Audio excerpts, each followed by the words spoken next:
Hi, and welcome to this video on energy. Today we're talking about mechanical energy. What is it?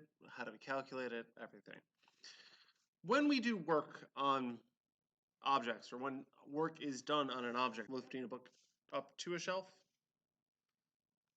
drawing a bowstring, or kicking a soccer ball, in the process of doing that work, you give that object energy. Here, you're giving it gravitational potential energy by lifting it up. The drawing of the bowstring gives elastic potential energy. Kicking the ball gives it kinetic energy. It starts moving. When work is done on an object or system, the amount of energy increases, be it kinetic or potential. Mechanical energy is the catch-all term for any energy that can be gained from doing work on a system: gravitational, elastic, kinetic. Alternatively, we can flip that around. By having energy, you can do work. The elastic potential energy stored in a bowstring, as it is removed, does work on the arrow and then gives the arrow kinetic energy. It does work. The amount of energy stored or kept does the work and has the potential to do work. So, in addition, mechanical energy being the result of work being done on an object, having mechanical energy means you can do work. Another example here is the pulley system of an elevator. Elevators are set up with pulleys and dead weights, such that the gravitational potential energy stored in the dead weight does work on the elevator, which makes it easier for the motors and engine systems of the elevator to lift people. To summarize for a moment, Whenever work is done on a system, the amount of mechanical energy in that system changes. If you take the book off the shelf, you'll decrease it. If you put the book up on a shelf, you'll increase it.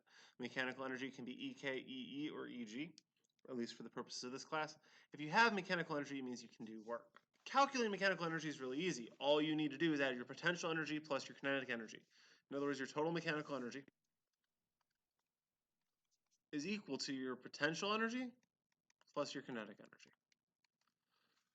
For the purposes and scope of this class, we're going to deal with primarily elastic, gravitational potential energies, and translational kinetic energies. Here we have a roller coaster, and at each point of the car, we have the potential energy and kinetic energy. In this case, it's gravitational potential energy.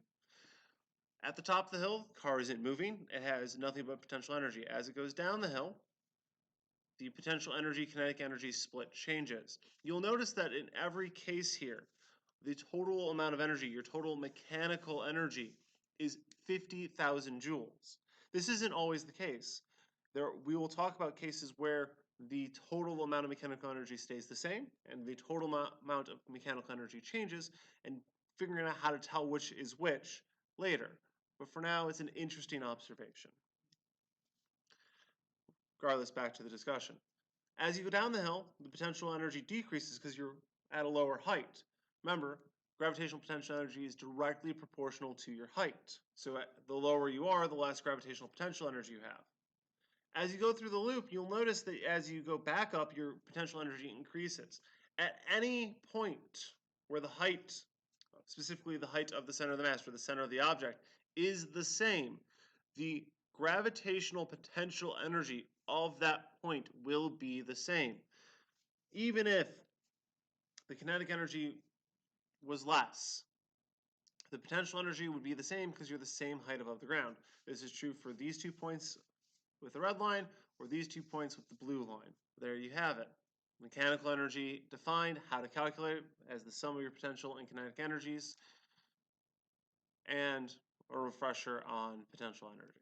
Anyways, thanks for watching. Have a good one.